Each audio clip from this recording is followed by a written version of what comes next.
My father's son does not easily surrender. My mother's son pressed on.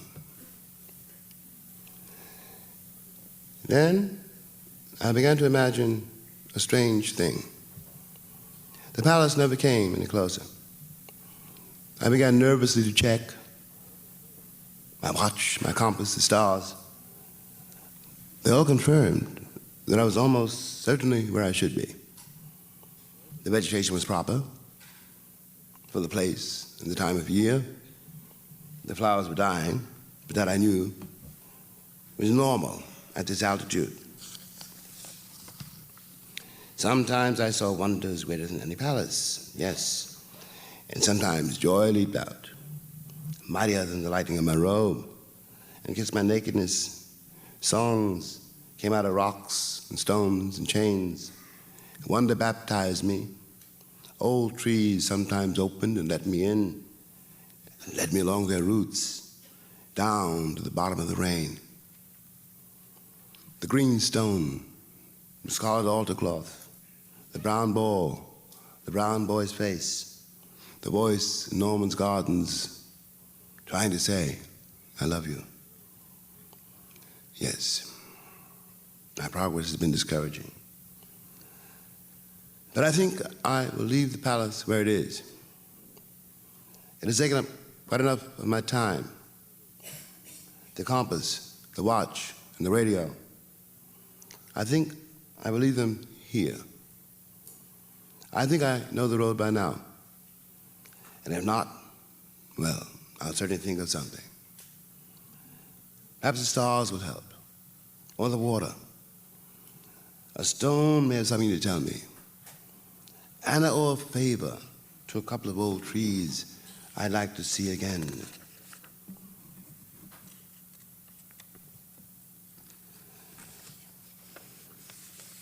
And what was the song I learned from the river on one of those dark days? If I can remember the first few notes, yes. I think it went something like, yes. It may have been the day I met the howling man who looked at me so strangely. He wore no coat. He said perhaps he'd left it at Norman's Gardens, uptown someplace. Perhaps this time, should we meet again, I'll stop and rap a little. The howling man may have discovered something I should know, something perhaps concerning my discouraging progress. This time, however, hopefully, should the voice hold me to tarry, I may be given what to carry.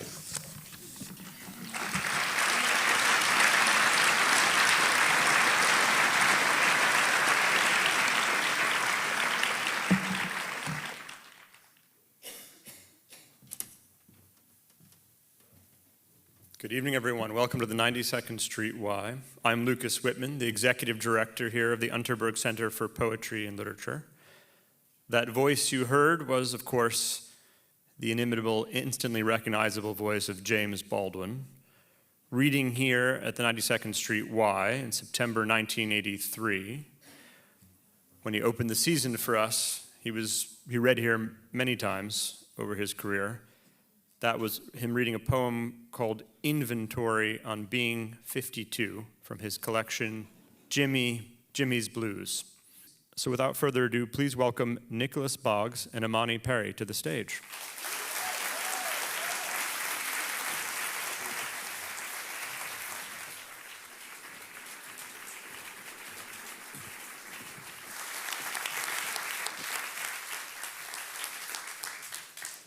Good evening. Let me just begin by saying I am so delighted to be in conversation with you, Nick, about this extraordinary book. It is epic, it is detailed, it is expansive, both in terms of how you capture Baldwin's life, but also how you think about a life. Right, and so, and the anchor being love, but you talk about the way that love courses through the entire emotional spectrum of heartbreak, of desire, of passion, and then it's love of family, of intimates, of peoples, And so, particularly in this moment, we are so very fortunate to have this book. I wonder if you can just begin by saying a little bit about how it came to be. Sure, and it's such a pleasure to be here with one of my favorite writers talking about another one of my favorite writers. It really is an honor.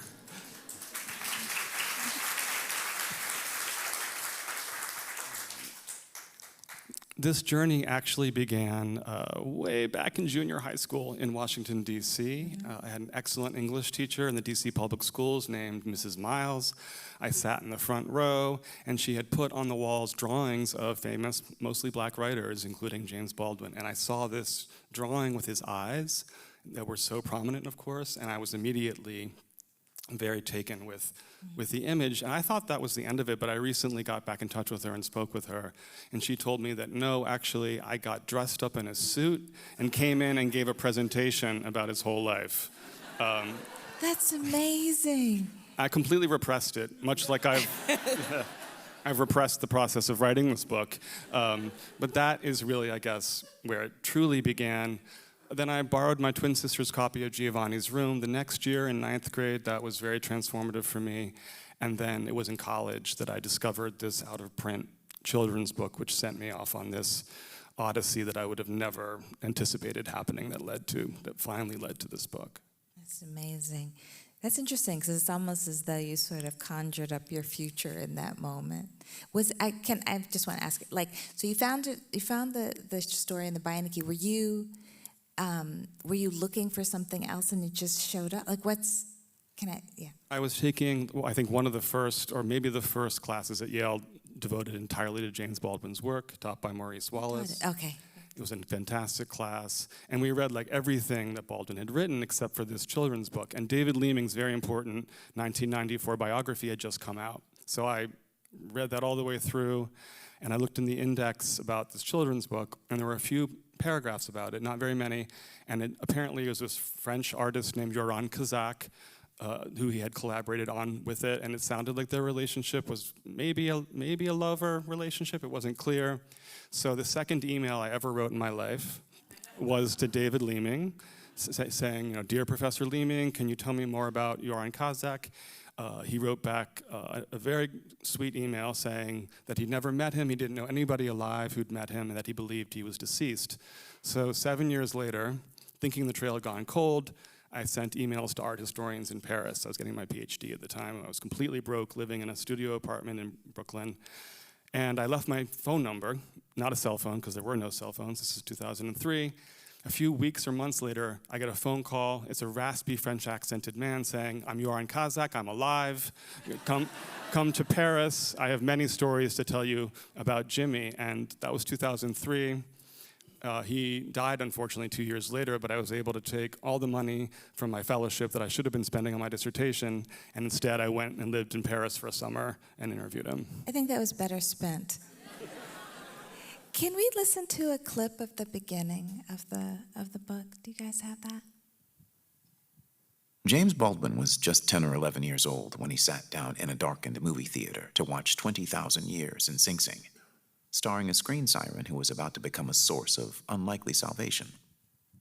As he would go on to tell it one day, so here now was Betty Davis on a Saturday afternoon in close-up over a champagne glass, Popeyes popping. He was transfixed by her eyes, which looked just like his mother's, a shocking recognition that would allow him to understand, albeit years later, why the man he called his father, who unbeknownst to him at the time was actually his stepfather, was always at pains to remind him that the large, heavy-lidded eyes he had inherited from her made him the ugliest boy he's ever seen. For it was not his hatred of my frog eyes which hurt me, he would come to realize, but the fact that he was not attacking me so much as he was attacking my mother, and also by extension, then, my real and unknown father. But what he did see in this moment, clear as the daylight beyond the movie theater's walls, was that he had caught his embittered father not so much in a lie as in an infirmity.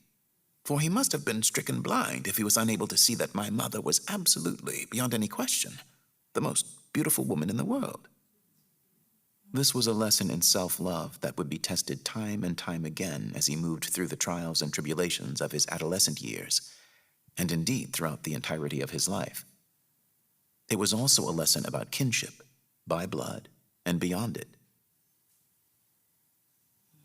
Beautiful.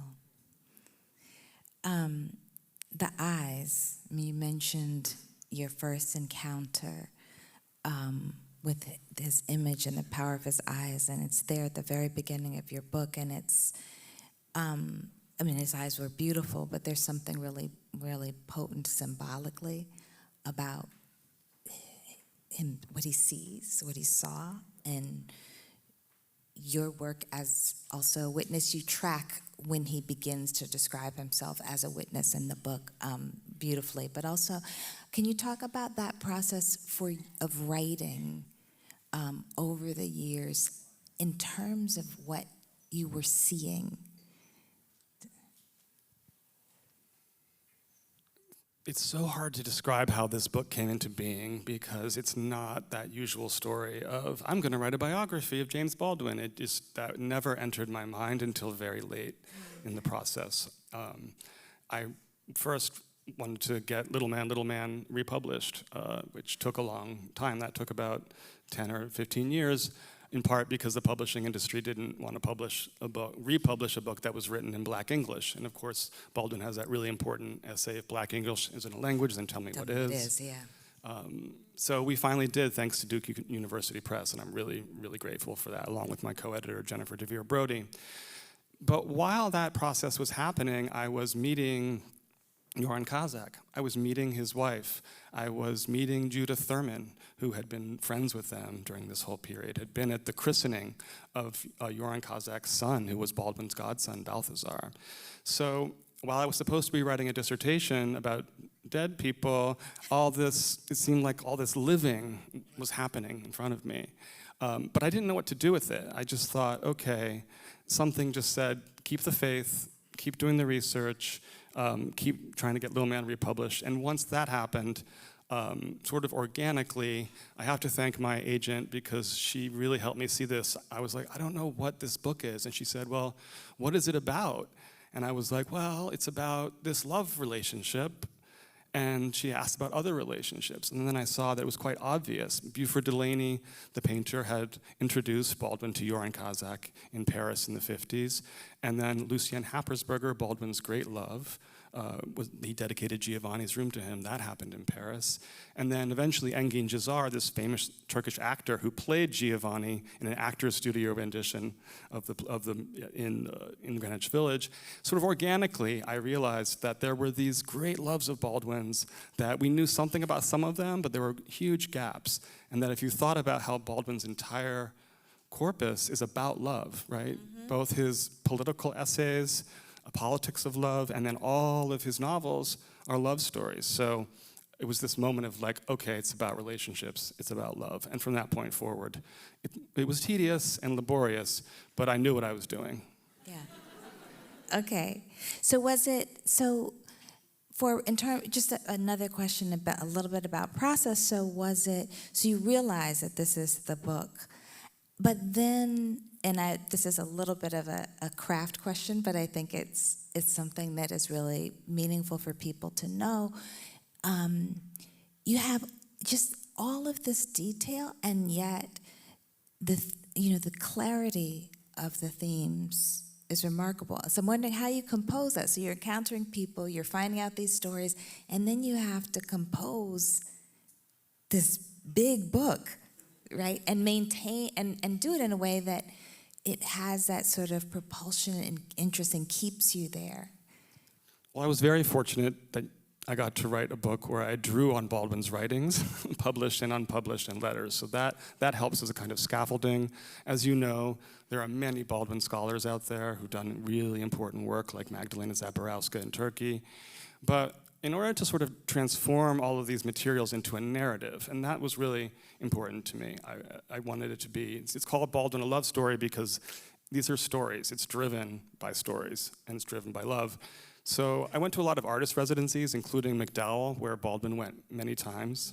He wrote a letter from McDowell saying someday he wanted to build a house by the side of the mountain or the edge of the sea where he could be safe and have a respite to, write, to sort of come back from the civil rights movement and the terror of the United States. So I would go to these residencies, and the other writers would show up with typewriters. I'm sorry, not typewriters, computers. Baldwin showed up with a typewriter. And the artists would show up with all their trucks full of canvases and painting, and I'd show up with my pickup truck full of archives, like paper archives, all the books that I'd written in, and other people's books that I was drawing on. And I would create a canvas, basically. Sometimes I'd spend weeks not writing. I would just be taking note cards and placing them around, finding out where these letters fit, finding out where he was. It was hard just to keep track of where Baldwin was half the time because he was a transatlantic commuter, as he called himself. He was traveling back and forth constantly from the US to Paris, to Tuscany, to Istanbul. So it became kind of a collage art project there for a good while. I love that spatial imagery too, because that is, you get a sense of the landscape through the book. I want to focus in on one of the relationships. Can we play the clip about Beauford Delaney? It was with a growing sense of anticipation that the young James Baldwin finished sweeping the floors at his after-school job at a sweatshop on Canal Street and headed out toward the unfamiliar address, 181 Green Street. As he left the garment district and entered the lamp-lit streets of Greenwich Village, it was as if he were entering another country altogether. To passers-by on the street, the 16-year-old must have looked like a stranger in the village. Indeed, a short, scrawny, dark-skinned figure, wide-eyed and weary in wrinkled work clothes a size too big. For a moment, he considered boarding the uptown train and returning to his family's Harlem apartment. But he dreaded going home, as he would later describe how he felt that day. And there was something about Emil's insistence upon giving him this address that kept urging him forward.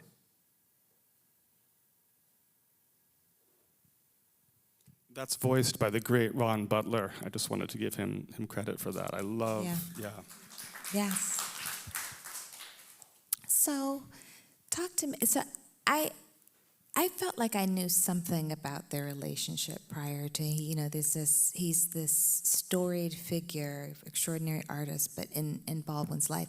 But you offer a picture of a complicated love story between them. Can you talk some about that?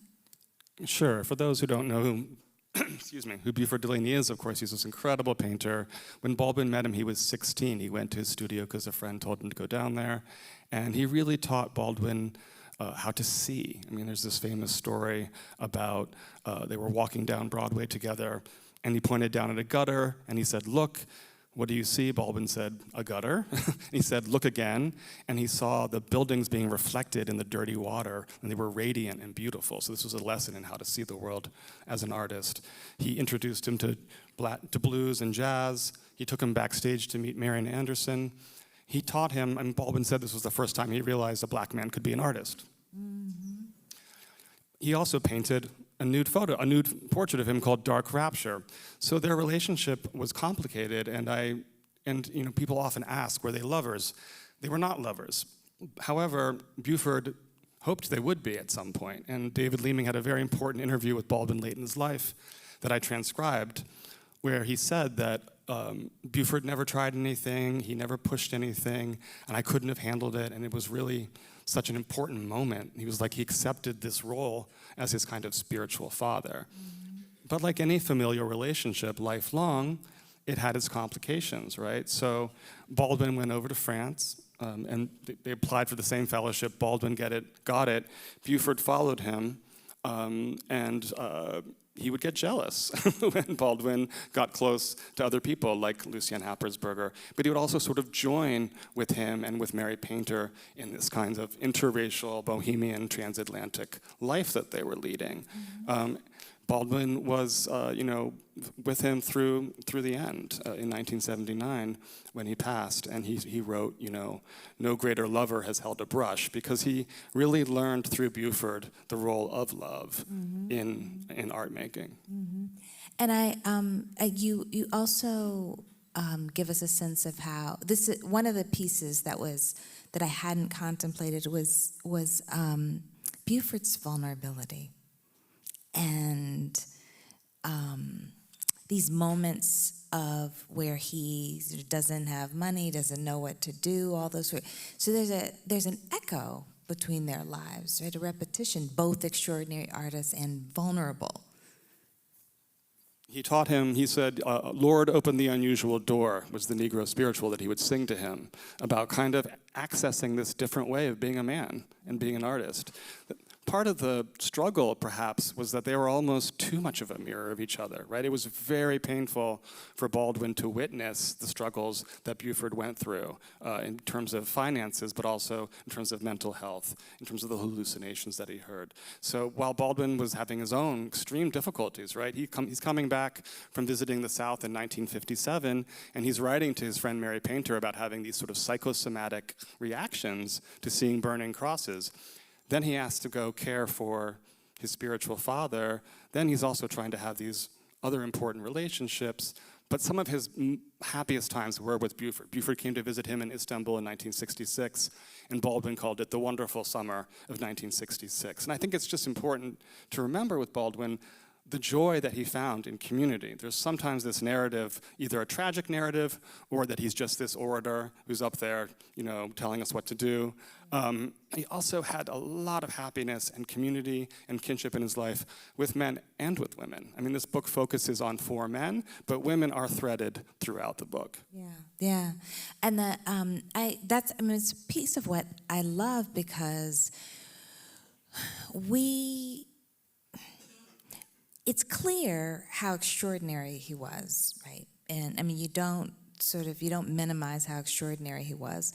You also don't minimize how the variety of struggles, and yet there is a strong sense of these, as you're describing, these deep relationships, a sense of community, a sense of sticking with people through the difficult moments, which is pretty remarkable. I mean, one of the ways I think, for me, that is so strange, and I've read some about his relationship with Lucien before, but I did not have a sense of the resiliency through the difficulty. They met when they were 17, right? Well, he was 17, and Baldwin was a few years older in France, and fell in love at that point. But they went through many ups and downs. I mean, Lucien pretended he had tuberculosis to his father and took some money so they could go to a French chalet. Baldwin was really ill. He couldn't finish his novel. He nursed him back to health. They went for a hike, and that's where Baldwin came up with the title, Go Tell It on the Mountain. They went back. He brought Bessie Smith records with him. That's where he found the voice for the novel. They went back again.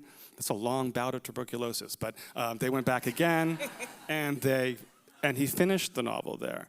And so that was so bonding. This was this sort of primal moment almost where Baldwin understood what he needed, right? He needed community, he needed love, he needed a safe place, but he also needed a place where he was an outsider. He kind of drew on this experience of being the only black man in this village in the Swiss Alps to write that extraordinary essay, Stranger in the Village, where he was really starting to understand and reflect back on America and talk about this kind of really important concept of false innocence of white Americans and of Western civilization.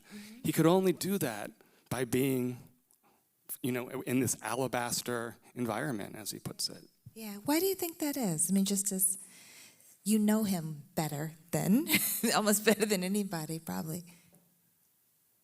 I think there was that famous interview where somebody asked him late in life, you grew up black, gay, and poor. Like, how was that?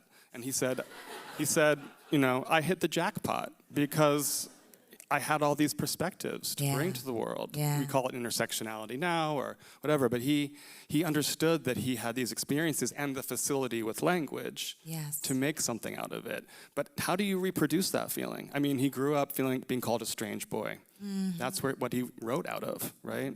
So as you're moving through the world, if that works for you creatively, how do you reproduce that structure? Yeah. And I think that is part of why he went to these places like Istanbul. He loved being in France and Istanbul in the beginning, especially when he couldn't speak the language. So there was this kind of linguistic estrangement as well. So he could go back and listen to Bessie Smith and hear her voice and hear, what, as he said, the voice of his people. There's that that interview that he did. It was him and Albert Murray and Bearden and Alvin Ailey, and I think it's Albert Murray is saying, oh, nobody could get any work done in Paris. Well, except Jimmy. Jimmy could always get his work done. And so that, just what you said, just testifies to that. Can you talk also just on that point about his geographies? Like you just made this point that it was even hard to track him. But you also open up why and how these variety of places became part of the process of his becoming and creating. And there's a number of them, yeah. There's a number of them. It was a very arduous research process to have to go to St. Paul de Vence and Istanbul and Corsica and Tuscany, but I did it.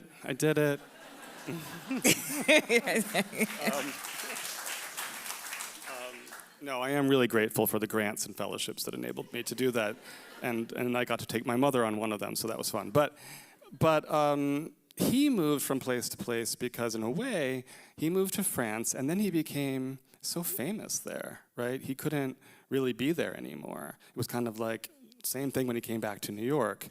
So in 1961, he shows up in Istanbul. He can't finish another country. He's so frustrated with it. Engin Cezar has invited him there. He shows up to a party full of the sort of Istanbul intelligentsia and artists and radicals. And they're all drinking like the homemade vodka, and they're singing like Turkish work songs, and he's singing, Negro spirituals, and then he falls asleep on the lap of a famous Turkish actress, and he's immediately embraced, and he's immediately also estranged at the same time. And what happens? Like 2 weeks later, he's at a party in the kitchen, Turkish hors d'oeuvres on the table, and he writes the end of another country. So I think there was something about being elsewhere. He said this in that amazing Sadat Pakai film, from another place, you can reflect back and you can see more clearly where you come from. That's, the title of the novel is Another Country for a reason, right? Yeah. And there is there's a way in which your description, there's, it's like that, it's that piece that is captured so cogently in his quote about, you think you're alone in your troubles in the world, and then you begin to read, is that there's something, though fundamentally human, that he connects to with people in all of these places that you get to in the text. And it's also, another piece that I appreciated is that he does become famous quite young, and being famous clearly doesn't keep you from struggling at all. And you capture that, but again, it's not a tragic, but it is actually really honest about what it means to be a creative person, the story that you tell, yeah. I think he wanted to be famous. In his junior high school yearbook, he said he wanted to be a playwright, and then underneath it, his quote, I don't know who this is from, but his quote was, "Fame is a spur, and ouch." So it's like he wanted to be famous, but he also kind of already knew. He knew that this was going to hurt. Yeah. And it did. It did hurt. Yeah. He went out. There's fame. He went out to Hollywood to try to make Malcolm X into a screenplay, and had a horrific experience for many reasons. Foremost among them, the fact that they wanted to. Foremost among them, the fact that Martin Luther King was killed during that period, but also they wanted to have Charlton Heston play Malcolm X. So. It's a perfect absurdity. This is when he said, "I split to save my life." And his brother David had said, before he went out there, "Don't go out there, they will try to kill you." And he was right, and that's another person he had a very close, very, very close relationship with. And that's important to note. Baldwin was very close to his family. It's just that he was living most of his life abroad, so he had to construct these alternative kinship structures, all over the world. And he was a caretaker and a nurturer in his family. He was the eldest of 9 children, so he really helped his mother, who he was very close to, raise the kids. But then, David Baldwin also was his protector. David Baldwin was on the ground with him during the Civil Rights Movement often. David Baldwin moved to St. Paul de Vence with him and kind of protected him from, he had a lot of hangers-on there by the end who wanted to take advantage of him. And he had to be protected from that. So it's interesting how, like, Beauford was Baldwin's kind of protector and teacher, and then that relationship switched. In some ways it did, I think, a bit with David Baldwin as well. There's a jazz song called James Baldwin to the Rescue, and I always wondered, okay, but who rescued him? Who rescued Baldwin? And that's part of what I was interested in the book, was who rescued him? And he said these people saved him. He said Lucien saved him. He said Mary Painter saved him. He also saved them, for sure, probably more than they saved him. It was this kind of beautiful, not probably asymmetrical, but sort of relationship where they were helping each other at different times in their lives. So one of the things that I always try to bring to when I'm writing about an individual is this question about how am I the person who's going to, or what of what I have to offer is meaningful for telling this story. As I said, this is an extraordinary book. What is it that makes you the person who was able to tell this particular story? That is a very hard question, you guys. Because so many people are telling his story and can tell his story. But I did feel that a part of it was serendipity. I mean, when his last great love calls you on the phone and says, come to Paris, you have to do that. And then once it opens up all these other webs of relationships, you kind of feel like you can't say no. I mean, I really felt that, because I didn't think that I was going to write a biography, as I said. So this sort of happened organically. But I do think, it's important not to over-identify, I think, with your subject, which can, and I don't. Right. I don't think I'm James Baldwin, right. Yeah. Which is a good thing. It's a good thing, yeah. But of course, I see things in him that I admire. Yeah. And I never understand people can write biographies about people they don't admire. Like, I'm glad they're doing it. We need J. Edgar Hoover biographies. We need Roy Cohn biographies, but I could never spend 20 years with somebody that I didn't deeply admire. I know you had that relationship with Lorraine Hansberry. Yeah. So I saw aspects of myself in Baldwin in the way that many of us do, in different ways, right? So even the fact that he was a child preacher. I was not a child preacher, but I was close. I was the professional boy soprano. Yes. In the Kennedy Center. So I knew what it was like to kind of be invested as a young person with this seemingly preternatural talent. And the reason I say seemingly in his case is that, there's this tendency to think, with black artists in particular, that it's sort of preternatural, right? Right. Or that all of their talent, or some of their talent, their genius is driven by tragedy. Right. We see that with Billie Holiday. And I don't think that was the case with Baldwin at all. But I do think having had that experience of being a young performer helped me understand a little bit, because I also, for complicated reasons, gave up singing around the same age that he left the pulpit. So these are very different stories. No, but that resonance is important. And writing and singing have these overlaps. And Baldwin was a beautiful singer, actually. When I went over to France to meet Joran Kazak, we had this nice dinner in Montmartre with a whole bunch of people. And at the end of the night, he brought out a recording of Baldwin singing "Precious Lord," and everyone went silent, and it was like he was in the room with us. That feels like there's a spiritual or almost otherworldly component to that. One of the things that we've talked about is the way in which his story has a blues song quality to it. That there's a blues sensibility to the way that he saw the world. And see, even I was going to use the present tense because he feels ever present.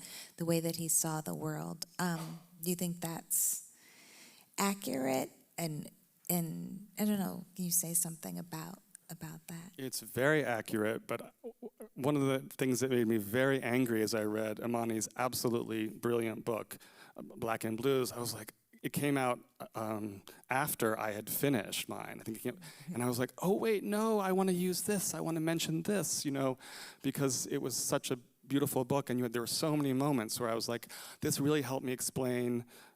For example, when he was in Corsica and he went down to the waterfront and considered taking his own life, I wrote a lot about the sea in his life, but I hadn't thought about those points that you were making so eloquently about sort of the complex metaphorical and material realities of the ocean for African Americans.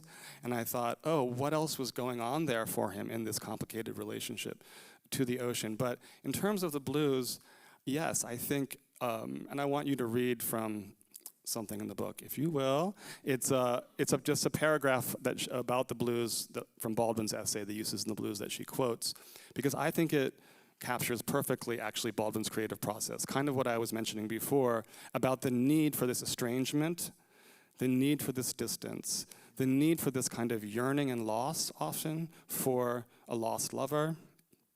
That is what the blues is about in many ways. Yeah. He would listen to Bessie Smith after these breakups. So if you know, I'm going to turn the question back on you by having you read a little bit from your book, which is James Baldwin in your book. I think it's 143. Okay, this is from his essay, The Uses of the Blues. The uses of the blues does not refer to music. I don't know anything about music. It does refer to the experience of life or the state of being out of which the blues come. Now, I am claiming a great deal for the blues. I'm using them as a metaphor. I might have titled this, for example, The Uses of Anguish or The Uses of Pain. But I want to talk about the blues not only because they speak of this particular experience of life in this state of being, but because they contain the toughness that manages to make this experience articulate. I am engaged, then, in a discussion of craft, or, to use a very dangerous word, art, and I want to suggest that the acceptance of this anguish one finds in the blues, and the expression of it, creates also, however odd this may sound, a kind of joy.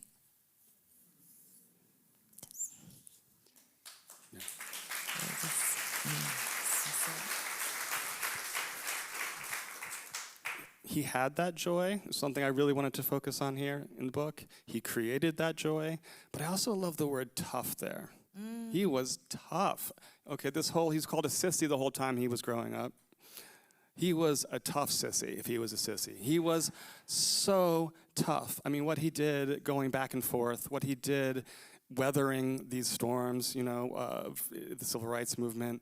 And he was a small man. Yeah. And he was going down there and, you know, meeting with these terrible racist people who would actually kind of sometimes fondle him, as he wrote about. Yeah. So you have to be a pretty tough person to say, I'm going to withstand this because I'm going to go down there and write about the movement for desegregation. I'm going to go and mastermind a crazy meeting with RFK and Lena Horne and Belafonte and all these people, and we're going to leak this to the New York Times to make sure that they proclaim a moral obligation to black citizens of this country. I mean, that is not something you don't do if you are not tough. Yeah.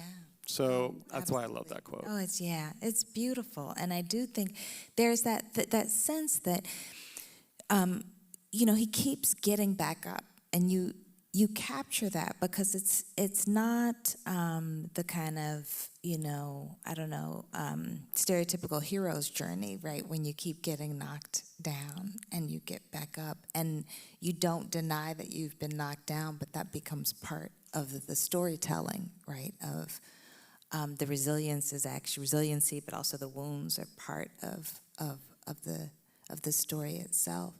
Why do you think that we are so in need of Baldwin now? He is ever present. And you said, oh, let me add something to that question, because I was thinking about my own experience reading him. And I think I was 2 years ahead of you in college, yeah. So I didn't get the chance to take the Baldwin course, and you said it was the first, and I never read him in school.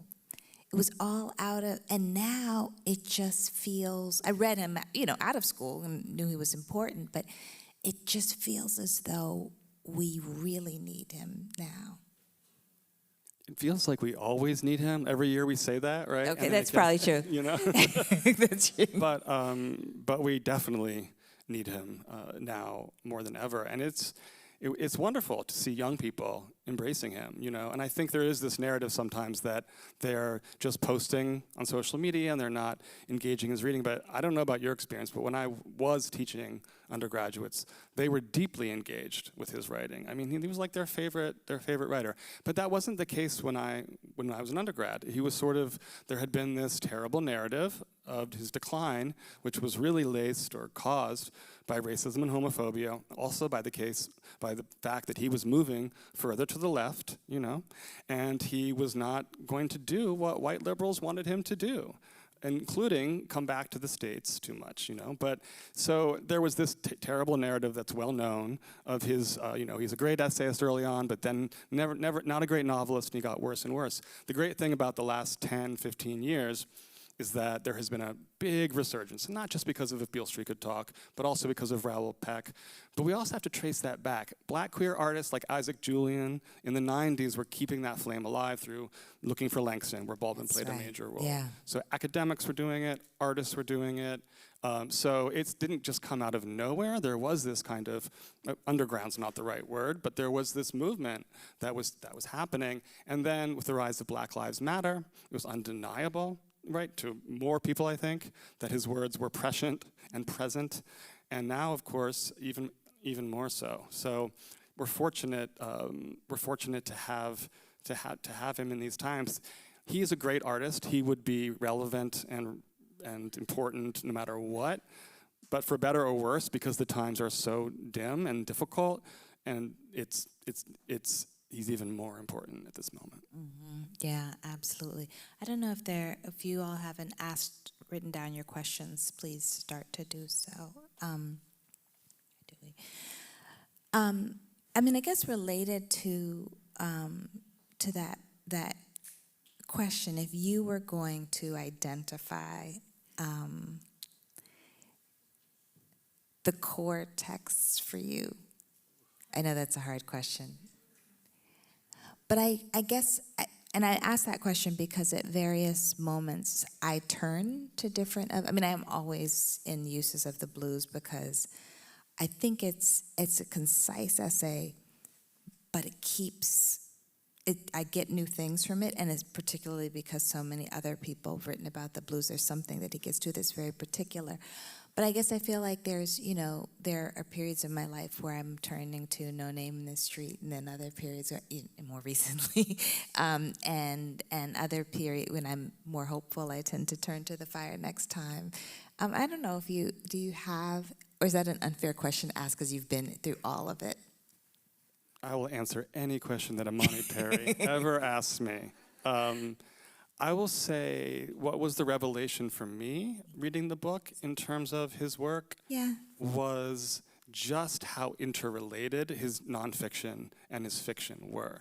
Just how false this binary. That's amazing. Because, you can't understand another country fully without reading what came before it in essay form in The Fire Next Time, where he's calling on Black and white Americans to come together like lovers, metaphorically, right? To sort of face the past and the present and transform the world. That's how he puts it. Then you see in 1963, Another Country, the failure of white Americans in particular to be able to make that happen. So you have to read them together. Similarly, Giovanni's Room, you have to read Preservation of Innocence, where he's writing about, the vicissitudes of white American masculinity and all of its contradictions and how messed up it is. That really explains Giovanni's Room. His essays about right also help us understand. Yeah, no. I mean, I think this is actually something, to go back to sort of one of the first points of our conversation, this is actually something that's really fantastic. Another thing that's really fantastic about your biography is that, you narrate the story of his life, but then then these works are in, and so I will just say honestly, and partially this is because I am so taken by Lorraine Hansberry, I have not paid much attention to Baldwin's fiction, but there's something, but the way that you because she, she could be a little snarky, and she was like, he's a great writer, the fiction is kind of unfortunate. And then, but Lorraine was wrong sometimes, but to sort of be able to see that creative and intellectual relationship at work is really quite wonderful. Especially because it was such the core of who he was a novelist. So you have to, even if your interest is more in the essays, you'll get more out of the essays, and you'll understand their genesis, and you'll understand their reverberations if you go back to the fiction. That's one way to get people into the fiction if they've resisted it in the past. Okay, so we have some audience questions. How do you understand Baldwin's relationship to identity, given that he occupied so many, and also never identifying as gay explicitly? And then the second part of that question is, how has he made you reimagine identity? Okay, well, I'll answer the first part. And partly by saying that's true that he didn't identify by the word gay, but one of the things about Baldwin that I really admire, that I actually think is really important for our times, is his willingness to change his mind. I won't go into the details, but he changed his mind about feminism late in his life. Maybe not enough, but he did. And that was very unusual for writers, black or white male writers of that generation. So I don't think he gets enough credit for that. He changed his mind about Palestine. Absolutely. He changed his mind about, what else did he change his mind about? A lot of things. But the reason that, so identity, he changed his mind about identity, okay? So he did not believe in these categories, black, white, gay, straight, male, female. But he understood these categories existed and that they were constructs, but they had real impact. And sometimes he can be misread, I think, to being this universal idea that we're all the same, we're colorblind. That was not what he wrote about, okay? No. So identity to him was constructed, it was performed, all of those things. But he also later understood himself as androgynous because he understood all of us as androgynous. In his late essay, he says, we all each contains the other, male, female, black and white. That was a shift in how he understood identity. He wasn't writing about it that way before. So, he says that homosexuality is a noun, not a verb. Well, so did Michel Foucault. I think he had a refusal also just to be called, as he put it, just a Negro writer. He didn't want to be put in any of these boxes. He understood that these boxes were usually being used to control people, and control black people usually, and I guess we could call them queer people, and he was resistant to that.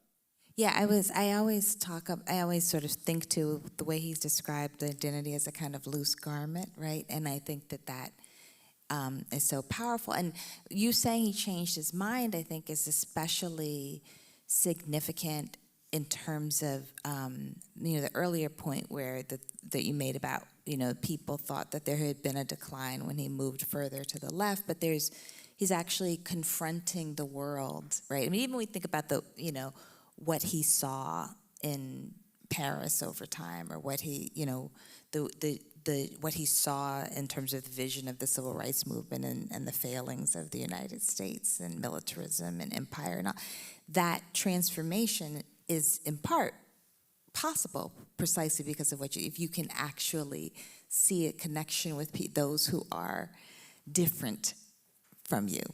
Those who are different, but also, he says, like lovers. I mean, one of his lines is, artist's relationship with their society is a lover's war. And, at its best, you look in the lover's eyes and they help you see what you can't see. I mean, I think Lorraine Hansberry did do that for him. Oh, yeah. I think Malcolm X, in some ways, did as well. Yeah. So he was willing to risk that. That was the difficulty of love. He was willing to look at somebody and have them, you look back at them. Even when he met with Elijah Muhammad that first time, he really, he was questioning some of his beliefs because of what Elijah Muhammad was saying. He was like, well, actually, yeah, this is messed up. Why should there not be, why shouldn't there be by any means necessary if you're being shot at? And that he didn't go all the way that direction, but he was willing to really engage on that level. And he also engaged with terrible white racists. He was famous for sitting down in bars and restaurants and talking to them. Richard Avedon was like, "Are you crazy? What are you doing talking to this person?" Yeah. But he did it in part because he wanted to transform the world, but also he wanted to see what made them tick, so he could come back and write about them, like. What's it called? The short story Going to Meet the Man, where he writes about a racist white sheriff in the South, and he provides these incredible insights into his psychology and sort of the sexual dynamics of his racism. He can only do that by really looking in the eye and really like getting to know somebody who's very different from you. Okay. In all of your research, what surprised you the most about Baldwin?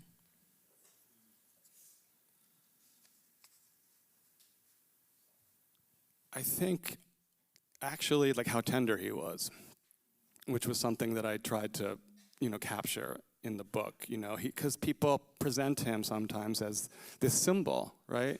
But he was a human being. He had needs. Yeah. He had loves. He had disappointments. He had successes.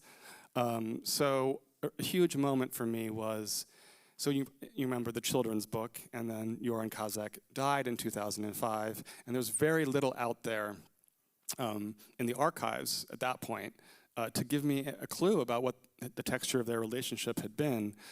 So in 2018, I went to visit Joran Kazak's wife in Tuscany. Again, I had to go to Tuscany. I had to go back.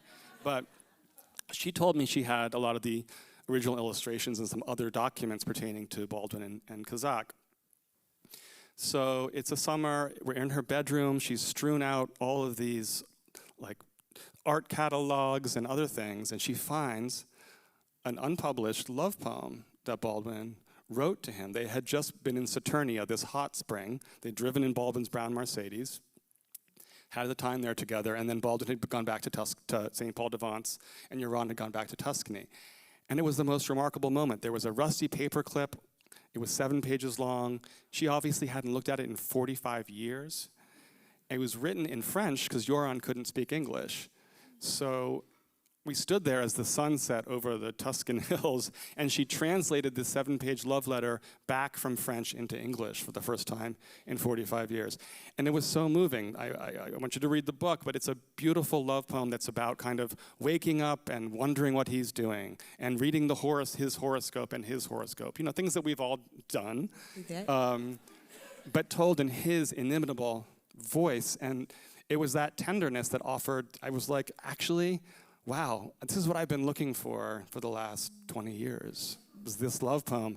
And then I was at the Schomburg archives, and I found the version of it written in English. So that was kind of all a full circle moment, and it wasn't surprising, but it was moving and gratifying. Yeah, I mean, and it was also for me as a reader, it was really important, and this is going back to something that you said a moment ago about being an outsider, but also being tough, right? So to think about those moments of extraordinary tenderness, and then also, moments like in the context of the March on Washington, or various places in the movement where he is on, many ways on the front lines, but then gets pushed to the side or silenced and stays with it, right? That there's something about, it helps think about him as an organizer in some different ways.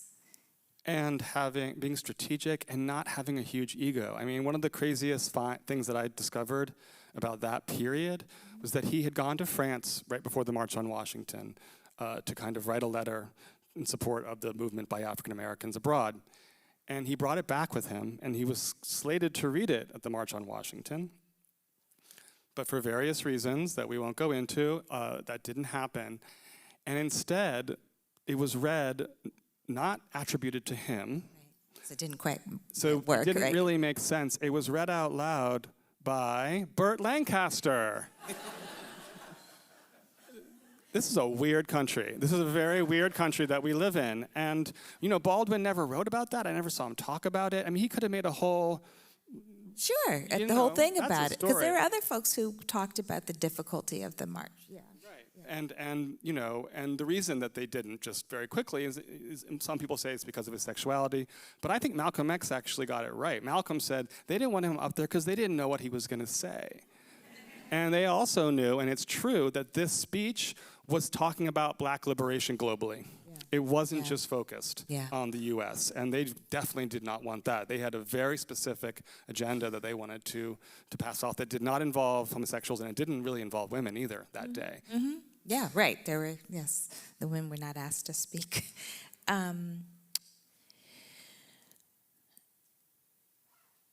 Okay.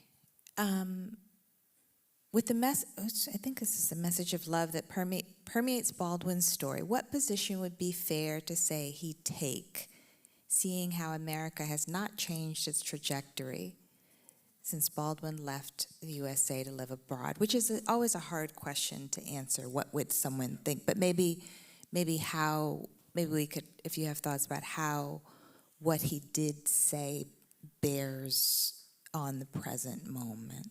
Yeah, I'm always uncomfortable prognosticating what Baldwin would say, in part because he had an idiosyncratic mind and because he was changing his mind. Not that I think he would have changed his mind towards the right or anything, but it's not for me to say. But what I think we can look at is where he was going late in his career in multiple ways.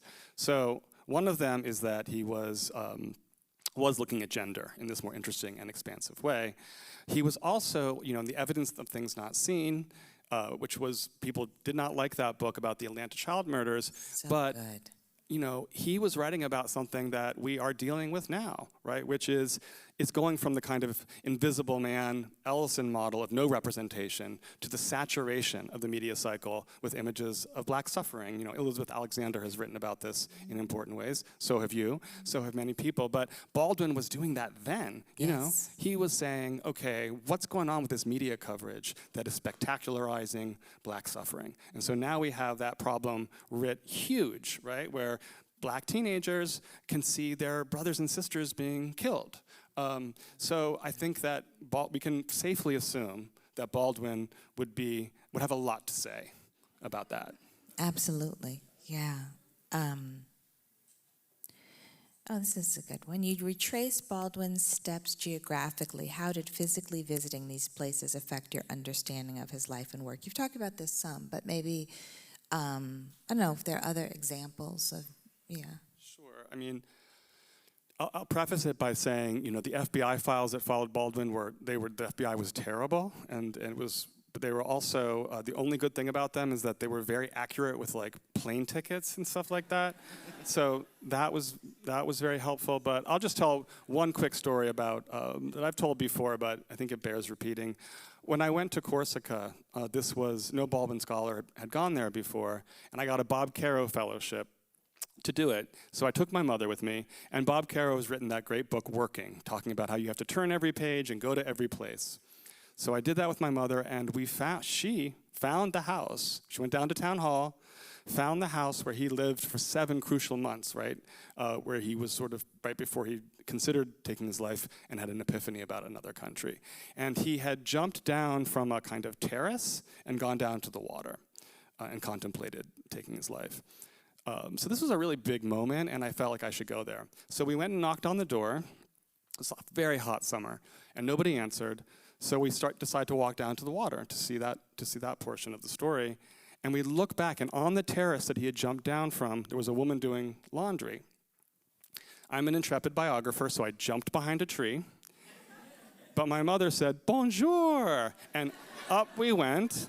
And the house was virtually unchanged from when he lived there. So it was, it was able to describe. I mean, that, to be honest, that was one of the really enjoyable parts of the book, was being able to describe these places and to be able to tell Bob Caro, you forgot one thing: always bring your mother. That's good. Yeah, can you tell that to my children? This question, this is about his last years. Just how did you, and the question is, how did you think about his last years? But I think that because he's so ever present, we think about him with a kind of sort of vitality, even when he's approaching these years. But can you talk about, it's time toward the end. Well, he wrote how he always wanted to have that place by the side of the mountain or the edge of the sea, and he created that in the south of France. And this was a beautiful property where he wrote many important works and where he had many important people come through and visit him. Nina Simone, Marlon Brando, Toni Morrison came there, and he read from If Beale Street Could Talk to Her to find out if he was getting the first-person voice right. I have a beautiful photograph of them together. It's very blurry, so it's not in the book, but they are holding hands, and they just look so happy together. So I think there was a lot of joy, actually, in those later years. There was still some drama, which you can read about in the book, but there was a lot of joy in that. And he had finally constructed this safe place.